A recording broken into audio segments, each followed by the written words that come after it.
Assalamualaikum warahmatullahi wabarakatuh. Perkenalkan, saya Yasser Alfayat. Saya berasal dari SMA Negeri 1 Warung Kondang. Dan juga perwakilan dari kelompok 3 akan membahas tentang dampak globalisasi yang berimbas pada pencemaran lingkungan. Halo teman-teman, perkenalkan nama saya Riman Agustian. Sini saya akan menjelaskan tentang pengertian pencemaran lingkungan. Nah, sebelum ke pembahasan, apakah teman-teman tahu apa itu pencemaran lingkungan? Nah, saya akan jelaskan. Pencemaran lingkungan adalah terkontaminasinya komponen fisik dan biologis dari sistem bumi dan atmosfer sehingga mengganggu keseimbangan ekosistem lingkungan. Halo, saya Alfiana Yuniar. Di sini saya akan menjelaskan tentang faktor pencemaran lingkungan alam. Nah, teman-teman tahu nggak? Di sini ada faktor pencemaran lingkungan alam dari beberapa elemen, yaitu yang pertama ada udara, yang kedua ada air, yang ketiga ada kimiawi, yang keempat ada limbah padat, dan yang kelima ada polusi. Nah, yang pertama ada udara. Apakah teman-teman tahu apa itu faktor dari pencemaran lingkungan alam dari udara?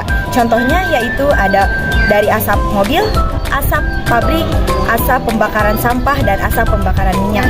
Yang kedua ada pencemaran lingkungan alam dari air, yaitu contohnya dari pencemaran lingkungan air yang berasal dari limbah industri yang digunakan oleh petani yang dibuang ke sungai, ke danau, atau ke laut.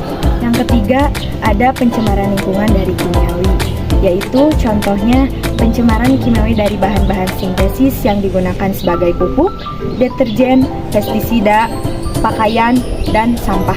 Nah, yang keempat ada limbah padat, yaitu yang berupa sampah kegiatan individu atau bisnis tertentu. Dan yang kelima ada polusi atau polusi peningkatan temperatur air atau atmosfer yang disebabkan oleh ulah manusia. Selain dari faktor yang memicu terjadinya suatu pencemaran lingkungan, ada pula dampak apabila suatu pencemaran lingkungan tersebut terjadi.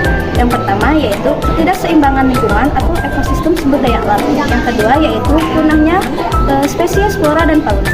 Pencemaran lingkungan akan menimbulkan ketidakseimbangan ekosistem yang ada, sebab pencemaran lingkungan akan merusak suatu keadaan yang mulanya baik menjadi tidak baik. Halo, nama saya Dina Rizky. Di sini saya akan membahas tentang solusi dari pencemaran lingkungan. Ada beberapa cara untuk meminimalisir dan menanggulangi pencemaran lingkungan. Yang pertama, pembuangan limbah pabrik di tempat yang tepat. Yang kedua, penanaman pohon-pohon di lingkungan perkotaan. Yang ketiga, pengolahan limbah pabrik dengan baik. Dari semua penjelasan yang sudah kamu dengarkan tadi, maka kita dapat menarik kesimpulan bahwa pencemaran lingkungan atau environmental pollution dapat membuat keseimbangan ekosistem terganggu. Hal ini disebabkan oleh maraknya pembangunan industri di seluruh dunia. Ya, walaupun proses globalisasi ini tidak dapat kita hindari, setidaknya kita masih memiliki cara untuk menanggulangi pencemaran lingkungan.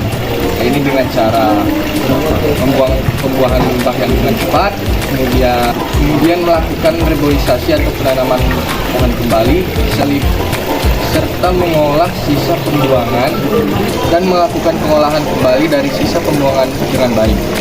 Maka dari itu, marilah kita menjaga lingkungan kita dan menumbuhkan kesadaran akan tempat